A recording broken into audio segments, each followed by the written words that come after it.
You have some narrative in your mind that is so negative that when you look in the mirror, you see somebody worth trashing. You see what's wrong. You pick apart your appearance. And I want to reverse that, because here's the deal about self-confidence. Self-confidence begins with you.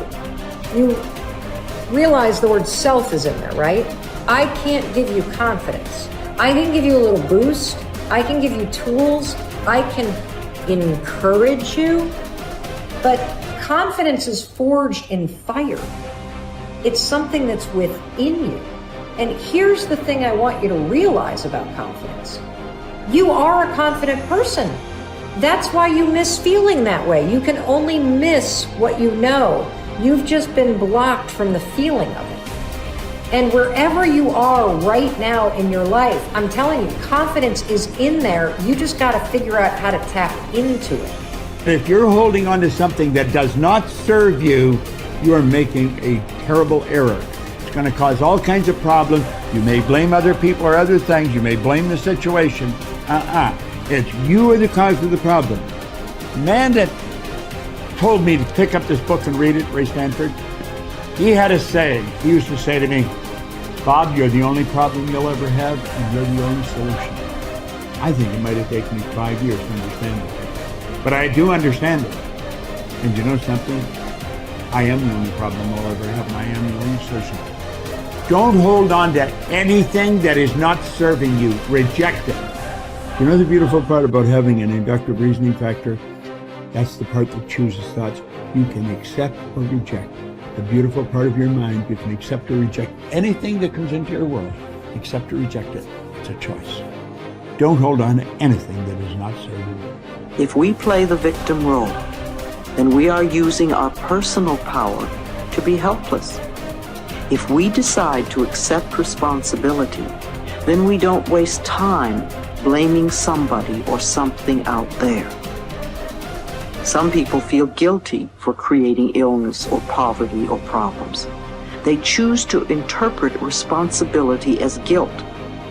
And some members of the media like to refer to it as New Age guilt. These people often feel guilty because they believe that they have failed in some way. However, they usually accept everything as a guilt trip in one way or another, because it's another way to make themselves wrong. And that is not what I'm talking about. If we can use our problems and illnesses as opportunities to think about how we can change our lives, we have power. Here's something I want you to keep in mind. Life is a fight for territory. And once you stop fighting for what you want, what you don't want will automatically take over. In the past, if you look at it, people have perceived themselves as victims of everything around them, victims of circumstances. And then we go, I'm sorry, life did not give me those wonderful things that other people have. And the simple reality is, no, if you have an issue, it's not the outside. This is what we've always, universe, give me something. We now know that our issues are internal. It's our own subconscious beliefs that we've been programmed with of disempowerment. Like when a child is growing up and getting its programs, so think of what things parents say. Oh, you don't deserve this. Who do you think you are? I mean, the parents didn't mean that for your whole life. They were trying to, goad you, needle you to make a change. So they would say these things. 95% of our life comes from those programs. So if you have disempowering beliefs about who you think you are, because you got them from other people, that's how you know who you are. These disempowering beliefs play 95% of the day in an average person's life. So I say, my wishes and desires, I want success, I want great relationships, I want all these wonderful things, I want health. I go, that's conscious mind, because conscious mind's creative. But as science reveals, only 5% of the day are we operating from our own personal wishes and desires. 95% of the day we operate from the programs that we got in the first 7 years. And if those programs, which psychologists have told us 70% are negative and disempowering and self-sabotaging, I say, good, apply these 95% of the day in your life. And you realize why your life is a struggle. It's not a struggle because the universe is not providing. It's a struggle because your own consciousness is not accepting. And this is where we have to change. And so getting control of your mind, taking charge of your consciousness is a way of overcoming those limitations. There are many different ways to take this control back in your life. And one of them is the ability to, like in yoga, for example, to be the master of your mind and not let it run the monkey mind. Let it run. No, I want this. Don't let this other one go. And so overcoming the old self allows us to become somebody else. And there is that period of transition. I call it the void, where there's just not a lot happening. And you just got to be able to keep going and continuously get to the end of your belief, where most people stop. I just had a fabulous conversation with someone this weekend.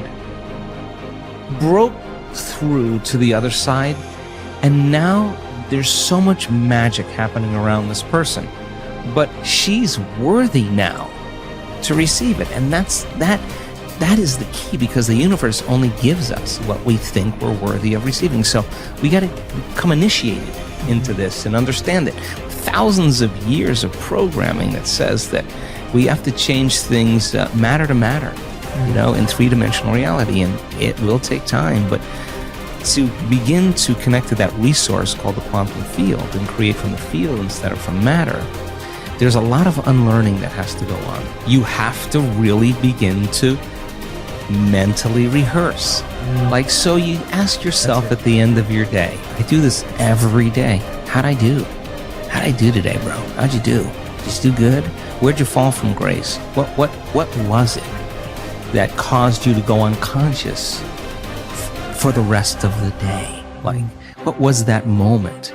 Now, if you're a student of life, you'll begin to contemplate, well, it was that person that said that thing, then I reacted, or I got this email, or things didn't go my way, and I started feeling angry or frustrated or fearful. The next time that happens, how could I evolve my experience? Now, you may have to search for some answers of the best model to build, or you may actually have a long contemplation and start to go, God, the next time that happens, I think I'm going to do this, or I'm going to do that, or I'm going to plan my behaviors. And the act of closing your eyes and rehearsing what you're going to do begins to install the neurological hardware in your brain to look like you already did it. Now the brain is no longer a record of the past. Now it's a map to the future. And if you keep installing that hardware, the hardware will become a software program, which means you'll just start acting like a happy person. Why? There's no magic there. You installed the circuitry. So that's more important than the news. Right. It's more important than answering any email or any text. It's more important than talking about your past. If you want to enjoy self-confidence on the outside, you must practice complete integrity on the inside. The foundation of self-confidence is for you to live your life consistent with your innermost values and principles, while thinking and acting in harmony with your highest aspirations. Men and women with the most solid self-confidence are those who are absolutely clear about what it is they believe to be right and good and worthwhile, and who live their lives consistent with these values. Everything they do or say is an expression of their innermost convictions. Your whole world can fall down around you, but as long as you know that you are doing the right thing, you will have a deep inner sense of calm that will manifest itself in an attitude of confidence and self-assurance in any situation. You will have many ups and downs in life. But what is most important is that you remain true to yourself. Your true values are only expressed in your actions, in what you do. You can tell what you truly believe by observing what you do in any situation in which you have to make a choice, especially when you are under stress and pulled in two directions at once, with opposing demands or responsibilities. This is when your true values are revealed. The action that you take in any given situation will tell you which of your values is uppermost or whether you have any values at all. It is not what you say, hope, wish, or intend, but only what you do that counts. Your choices of the actions you take tell you unerringly who you really are. You can develop within yourself a superb set of values by acting as though you already had those values. You can develop integrity and courage and compassion and confidence by behaving as though you already had these qualities. The more you act the part, especially when you demonstrate these qualities under stress or when you feel like doing or saying something else, the more rapidly these qualities become a permanent part of your mental makeup. The more you practice good values, the more rapidly you become a truly superior person. The keys to developing the unshakable self-confidence that will make everything else possible for you are self-control, self-mastery, and self-discipline. Self-confidence can come directly by behaving in a self-confident manner, but more often it comes indirectly by doing and saying the things and practicing the behaviors that lead to self-confidence. The most important self-development behavior is living consistently with your highest values at every opportunity